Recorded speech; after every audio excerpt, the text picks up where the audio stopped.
Okay, so this week the Torah portion begins with Avraham being circumcised, and thank you, Zishan. Yeah. And Hashem comes to visit him. Interestingly, the Torah specifically does not say Abraham's name in the opening verse. It says God comes to visit him. How come it doesn't say God comes to visit Abraham? So the Rebbe explains, because you might think when someone is sick, you're going to visit them if they are Avraham-like, if they're very righteous and wonderful and kind, and you love to be around them. So it says God visits him to tell us that it doesn't matter who the person is, anybody who it is, it doesn't matter who it is. We learn from Hashem, mitzvah b'kachol, mitzvah visiting the sick. You got to visit anybody who it might be. And we learn a further lesson. Avram is talking to Hashem, and while he's talking to Hashem, guests arrive. Now, Avram, we know, was extremely hospitable. Rashi says that Avraham had a tent with 4 doors, and he was waiting for Kol Oiver V'Shav. Kol Oiver V'Shav literally means all passerby. But the interesting Sadiger Rebbe, he says another pshat, another deeper explanation. Kol Oiver V'Shav means all those who passed by and looked back. Some people pass by, but they don't want to come in the tent because they don't feel they're welcome. And they're not able to ask to come in, and not even able to make themselves vulnerable to accept Avram's kindness. Avram has to encourage them, please join me, I really want you to come. So the Ram Beres Adagera, he explains that that's what Rashi is alluding to. There was V'Shav people who passed by, but they're hesitant. Avram felt that, he noticed that, he sensed that, and he brought them in. The Mendel of Kotsk has another explanation. Oiver means someone who sinned, and Shav means they did Shuvah. Someone that realized they made a mistake and they wanted to find a way back. Who in the world at that time would be able to guide them? It was Avram Avinu. So Avram had the first Baal Shuvah Yeshiva. He was able to make a space for anybody who was interested. So the Maharal, so Avram Avinu is middle talking to Hashem, and he goes to greet guests that have arrived. So the Gemara says famously, from here we learn that it's better to greet a guest in your home. It's more important to have guests than it is to talk to Hashem. There was a famous tzaddik for World War II. His name was Rabbi Shmuel Kamat. Rabbi Shmuel Kamat, one of his Hasidim was coming to his house, and he went to schlep to drag some mattresses and bedding for his student, and his student was appalled to see his own Rebbe pulling mattresses for him to sleep on. He told the Rebbe, why are you doing this? Let me do it myself. So his Rebbe said to him, when you see a Jew wearing talis and tefillin, you say, should I do it for you? No, the Jew is putting on talis, putting on tefillin for the sake of God. It's his mitzvah. So it's a bigger mitzvah to have a guest. So just like you don't say, I'll put on tefillin for you, how can you take away this mitzvah from me when I'm trying to greet a guest? It is more important to greet a guest than it is to speak to Hashem.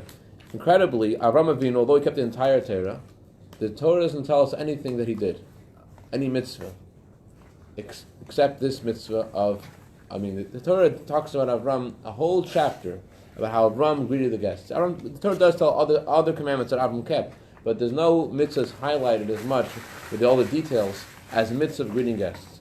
So the Maharal says that we learn from Avram Avinu that it's more important to greet a guest than to greet Hashem. The reason for that, says the Maharal, is because how can you really greet Hashem? You go to daven, you speak to Hashem, but no person could see Hashem and live. You can't see Hashem and stay alive. But a person is created in the image of Hashem. So when you have a guest in your home, you're actually having Hashem in your home, and you have a person created in the image of God, and it's something you could look at and see. So you're experiencing Hashem more, says the Maharal, when you have a guest than when you are davening. When you're davening, you don't really see. you can't see. It's impossible for a human being to see. But when you have a guest, you can look at your guest's face, and your guest's face is the image of Hashem, so you're actually face to face with Hashem when you have a guest. That's what the Maharal says. The Shalah says more. The Shalah says when you have a guest, you're emulating Hashem, because who is our host over here in this world? Hashem.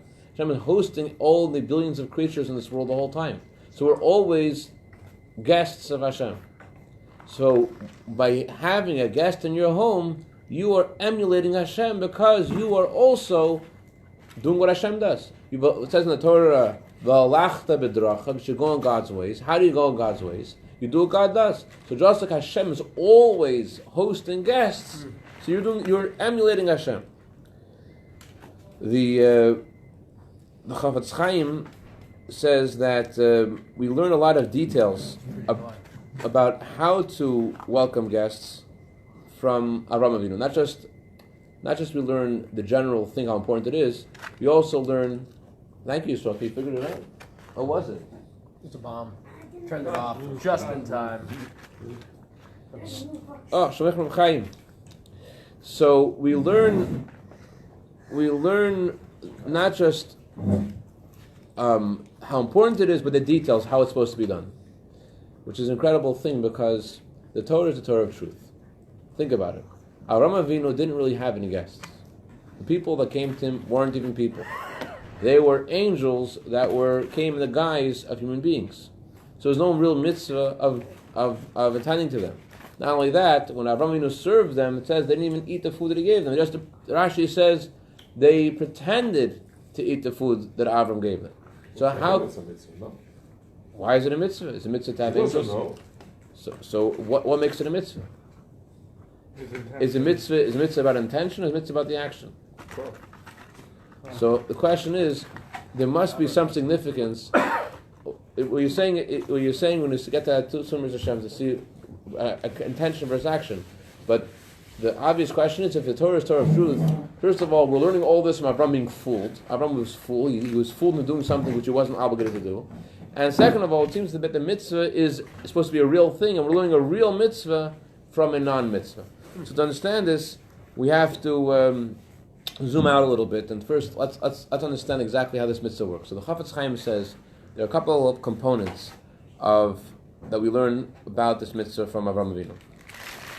Chafetz Chaim says, number one, we learn that Avraham Avinu looked for the guests. He didn't just wait till people came to his house and they knocked on his door. He looked for them and he invited them. He went out to greet them. There was a tzaddik in the 7th century, a rav in Turkey. His name was Rabbi Chaim Palagi. Chaim Palagi, whenever someone would come to visit his town, he would go to the guy's house, the person who hosted this guest in the town, and he would say to this person, "You don't know what you're doing for all of us." Because if someone comes to the town and nobody hosts that person, it's an embarrassment for the entire town. The whole town is obligated to host this Jew in town. So if no one hosts the Jew in town, the whole town is losing out. So you're really taking the responsibility that was really on the shoulders of the entire town. So he would go whenever someone hosts someone in his town, he would go to the host and he would thank the guest for coming and thank the host for taking his mitzvah. It's really the mitzvah. It's all of our mitzvah. It's not just the person who does the mitzvah. He's taking your responsibility by hosting it.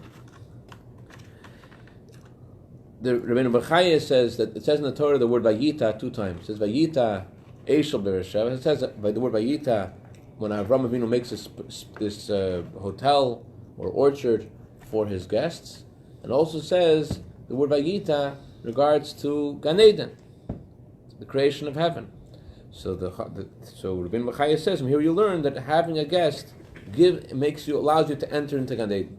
And it says in Tanya that Gan Eden isn't just something in the future, but the atmosphere of Gan Eden surrounds each person while they're alive, and all the mitzvahs and all the good things that you do are in your atmosphere, and which is coming from Gan Eden while you're here in this world.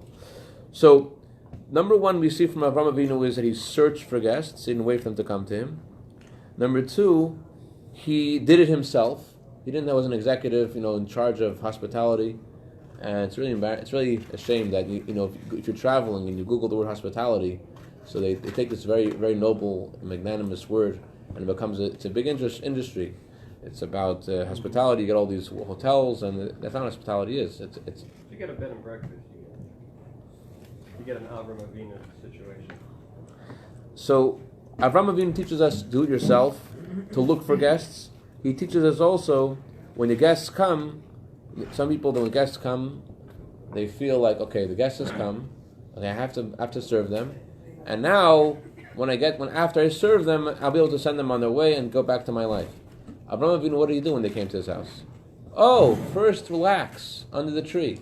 You must be tired. Before I rush you into the meal, let's relax first. You see, Avram took a lot of time. He didn't say, oh, this is an important mitzvah. I have also important things to do besides this important mitzvah.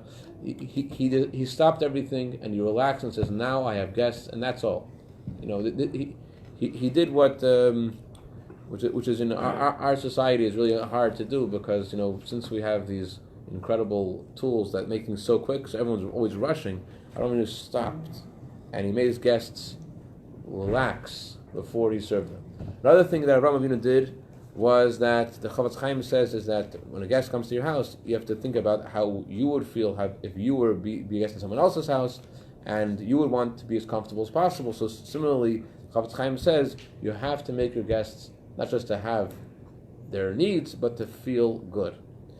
So, the amazing thing also that I never knew before, I'm sure some of you have heard this before, I never heard this before, unbelievable. If you're on the way to the mikveh, and the minyan starts at 8:15, and your guest says, can I have a cup of coffee? Your minyan, there's no other minyanim, unlike, Baruch Hashem that we have, so you sit down with the guest, counts first before you're going. Throw in the $5 and send them to Schwartz. Or you give them $5 and send them to Schwartz? I don't think so. $2? Give him $20, be okay. There are 5 sections of Shulchan Aruch, right? There's 4 written sections of Shulchan Aruch discussed, and the 5th one is common sense, which isn't very common, and very often that means that you have to stop and have a coffee with your guest. And sometimes it doesn't mean that, and you have to know when it does mean and it doesn't mean that, and that has to do a lot with understanding the person and what they need. But you should know that your guest is more important than the minyan. That he gave up his meeting to. They didn't need anything. Avraham Avinu gave up his meeting with God to take care of his guests. So Malachim were not going to eat. Maybe if you would investigate and looked under the table, you would see that they didn't. We'll get back to that. We'll get back to that. The question though is, I just wanted to share with you, unbelievable thing. I just found this week. When it says in the Gemara that the table is called the Mizbeach. The table is called the altar.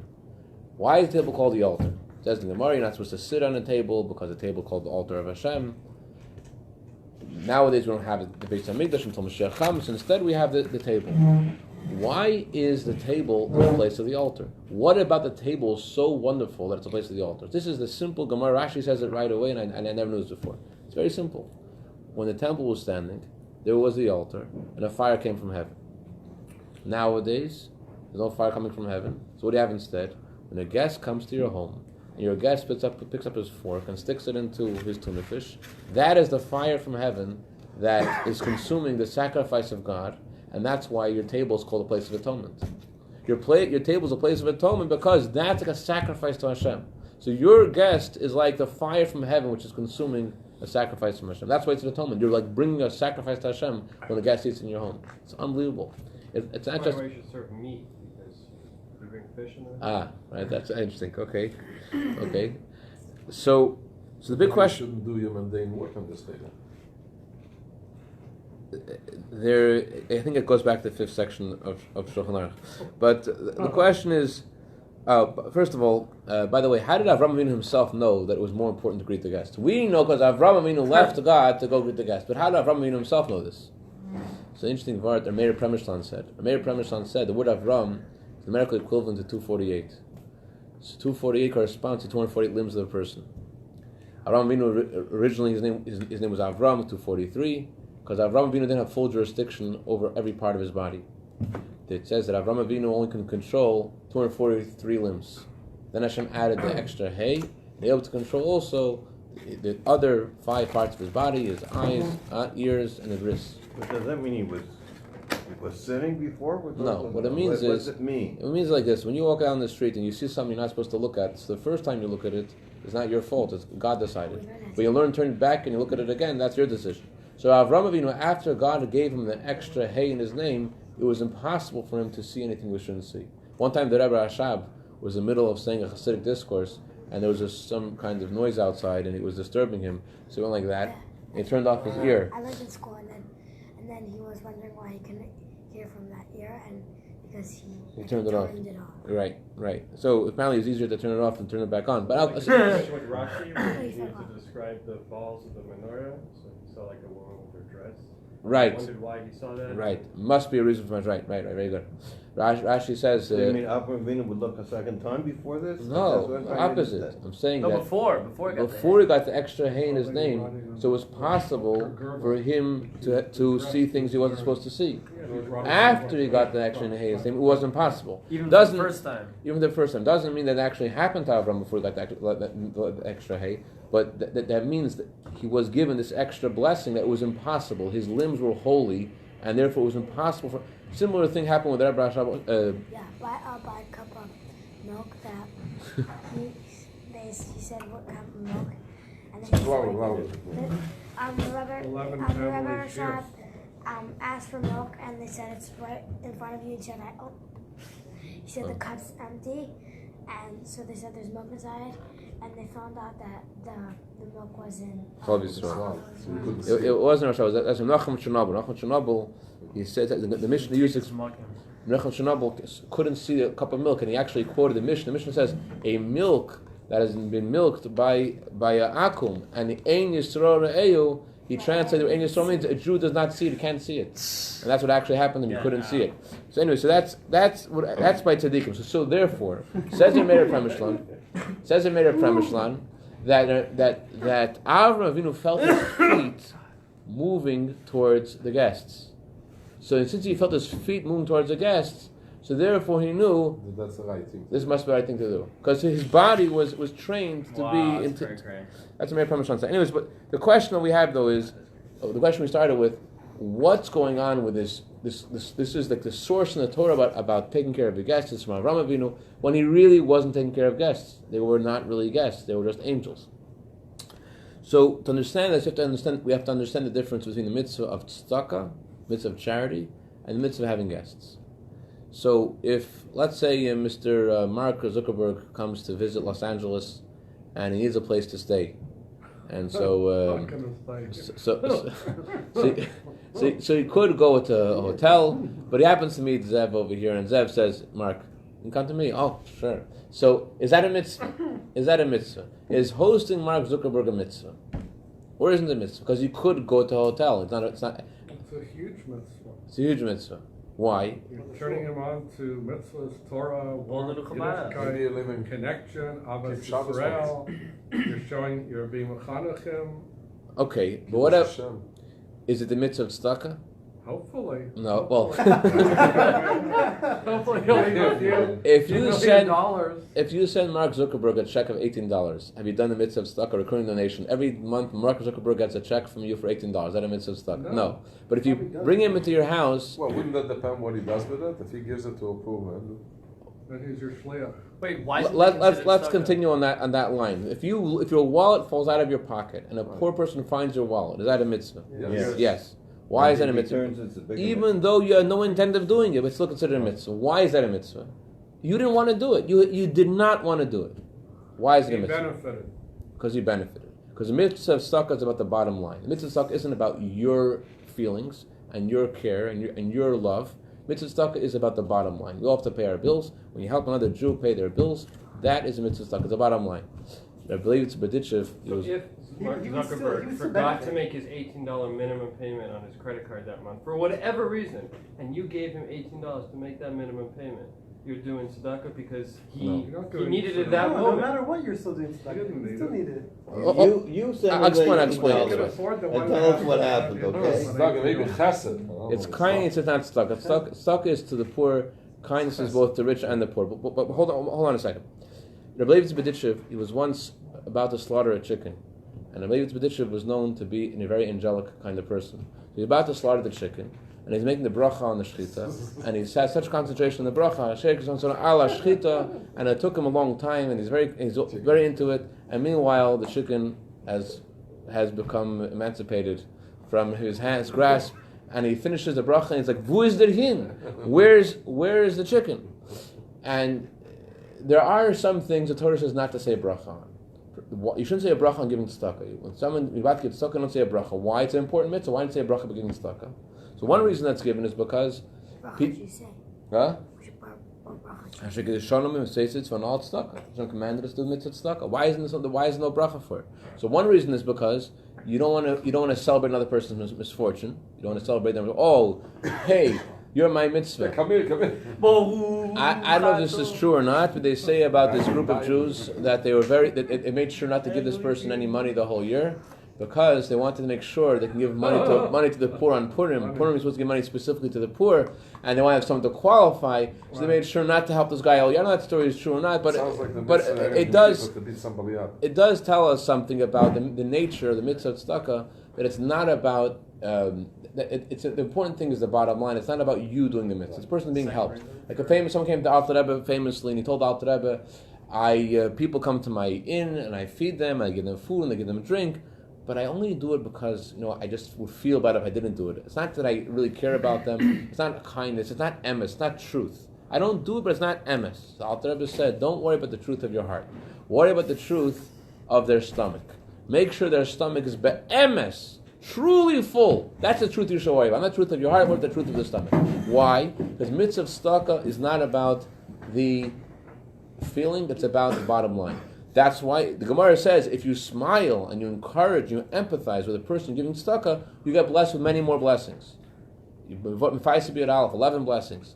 But if you didn't do that, you still have the mitzvah. If you lost your wallet, you did the mitzvah. Actually, Chassidus says the reason you lost your wallet is because your essence of your soul really wants to do this mitzvah, and has to bypass your consciousness, and therefore you left your wallet in the gas station because Hashem wanted someone to be helped. Because your neshama wanted that mitzvah. So what happens if you wrote me a bell message and find it again? So in the interim, when the guy found that used your money, so that was the essence of your neshama wanting the mitzvah. So the point is that the mitzvah tzedakah is at the bottom line. That's the mitzvah tzedakah. It's not about your feelings. However, the mitzvah of having guests is a different mitzvah. If Mark Zuckerberg comes and you host him in your house, you're absolutely doing mitzvah, not just because you're educating him about Torah and hopefully a lot of great things are happening. If all you did was just put him in your house, why? Because what's the mitzvah of having guests? The mitzvah of having guests is the mitzvah of creating a space for a person to feel welcome. When a person goes to everyone remembers themselves. You went to your cousin's wedding in Pittsburgh. You needed a place to stay. Wasn't it wonderful that your brother knew someone there and he hooked you up? You able to stay there? Wasn't it? Jew goes to college and he goes to the Chabad Center for dinner. It's a fantastic feeling. You feel welcome. It's not that they gave you food. It's not that they gave you drink. It's they created a space for you and that they care for you as a person. You feel Jewish. You feel welcome. You feel good that you're in some. You feel that you matter. You feel that you're cared for. That's the mitzvah of Chasas Erchem. It's a mitzvah of Avos Yisrael. Is it not Chasas Erchem only apply for Jewish? Only to do for Jewish people? There's a unique thing about having hospitality for Jewish people, but the Torah says you have to have mercy on all people and kindness to all people. But there's something unique about having Chasas Erchem. I'll tell you in a second. There's a mitzvah to give them food. There's a mitzvah to give them drink. And the Rambam says, incredibly, what's the most important part of this whole experience of having a guest? To walk them out. That's the most important thing. Walking them out is the most important thing. Why is it so important? You gave them the food, you gave them the drink, they're taken care of already. What's the idea of walking them out? Why is that so important? That goes on you just posted the mimer today, on the Eshel. The lamed of the word Eshel. Oh, right. Yeah. I said that Avraham Avinu created Eshel. Eshel stands for Achila, Shtia, Levia, giving food, drink, and accompanying your guests. But why? But it says Levia, accompanying them is so important. So one of the reasons it's important is because you make sure your guests are safe, they're going home, that they're okay.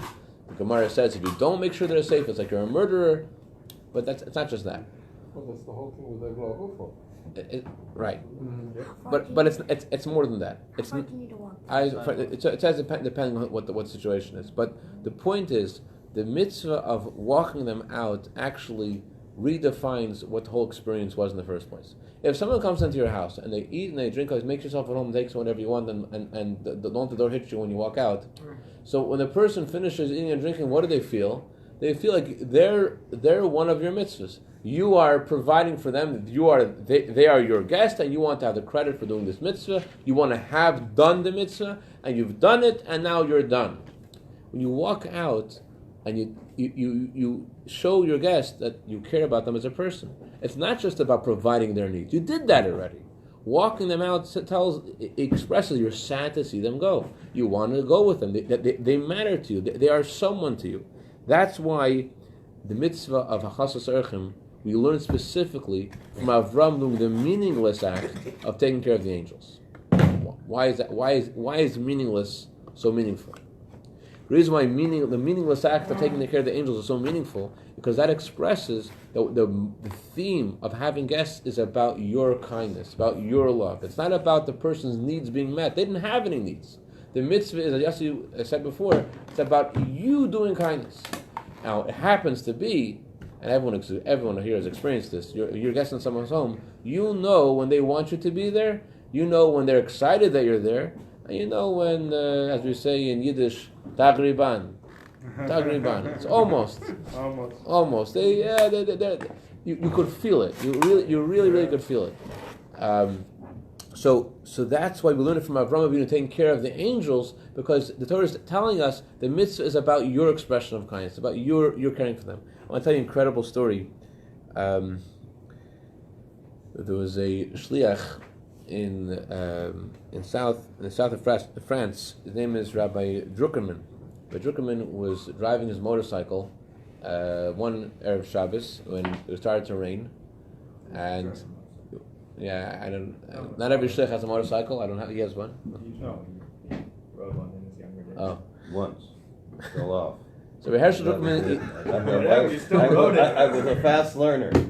Rabbi Druckerman is driving his motorcycle, and he's doing some kind of spreading Torah kind of thing, and he has to go home, but it starts to rain. And he's driving fast, and a guy moves in front of him, and he has to stop the bike, but he can't stop the bike because if he stops the bike, he's going to fall. He doesn't stop the bike, he's going to hit the car, but he stops the bike and he falls. He falls down, and everyone keeps on driving. Wow. And one lady comes over to him, she stops her car. Are you okay? And he gets up, and he takes off his helmet, and she sees it's a guy with a yarmulke, and it's a rabbi. So, whoa, I didn't expect to see a rabbi over here. So he tells her, "Are you Jewish?" "Yes, I'm Jewish." And her name was Katya Dahan. Katya Dahan starts speaking to him in Hebrew. "Oh, you speak Hebrew? Well, I have to go now before Shabbos." And he's a look on her face, like very surprised that it's Shabbos, that Shabbos is coming. And he was like surprised that she's surprised, because this is a Jewish neighborhood. Like everyone, it's like a Pico Robertson kind of neighborhood where everyone feels the Friday afternoon rush Shabbos. Even if you're not religious, you know Shabbos is coming. So he tells her, "You like Shabbos candles?" "No, I don't." "You should like Shabbos candles." Then he tells her, you can come to our home for Shabbos. I want to invite you. She says, "I would like to come, but not right now or another Shabbos." Okay. He takes her number. She takes his number. 4 months pass. He lost the number. He lost the number. He gets a text message from somebody, and then she calls him. He invites her to come. She comes to the house. It's an incredible thing. She was 45 years old, and she comes to his house, and he says a story how he was stuck, and Hashem sends angels, and she was able to help him at the hard time, and she says, "Let me tell you the other half of the story." She's 45 years old. She hasn't taught. She comes from a very traditional home. And she always grew up with Shabbos candles, with Kiddush, with Challah. And she hasn't been in touch with her mother and sister for 20 years, for whatever reason. And now she wanted to be around. She missed the most important. She missed Shabbos. So she got a job in a Jewish neighborhood in a shoe store, because she wanted to go to someone's house for Shabbos. That's what she got the job. Wow. Every Friday afternoon, Shabbat Shalom, Shabbat Shalom, Shabbat Shalom, and no invitation. And Monday morning, how was Shabbat? How was Shabbat? How was Shabbat? For a year. Wow. for a year. And she felt so distraught, so upset, that she's so lost. No one wants to invite her for Shabbos. She's so lost in Jewish people. And then she said, what happened was, after a year of this, it was bothered her so much. She had nothing to do, and every Shabbos she felt depressed. So she saw an advertisement in the newspaper that this church needed another singer in the choir. So she said, "Oh, that would be a great thing. I'll be able to." So she said, I joined the church for a year, and I went there every week singing in the choir, and I was so exhausted singing in the church, so I didn't feel the pain of listening on Shabbat. And here, she said, I'm feeling this. I'm feeling so tired. I'm feeling so down. I was crying that day. I was thinking, why am I so lost in Jewish people that I can't be invited to anyone's house for Shabbat? And then he fell down, and she came over, and she was invited for Shabbat. So CNN came to the Rebbe, and they asked the Rebbe, "What's your message to the world?" What did the Rebbe say? Mashiach is about to come. Acts of goodness and kindness. Mashiach will come immediately. This is what it's about. Chasas erchim, making the person feel welcome, kindness, and it doesn't have to be somebody who is across the city. It could be someone else in this room with us right now who just would appreciate, l'chaim. Korea.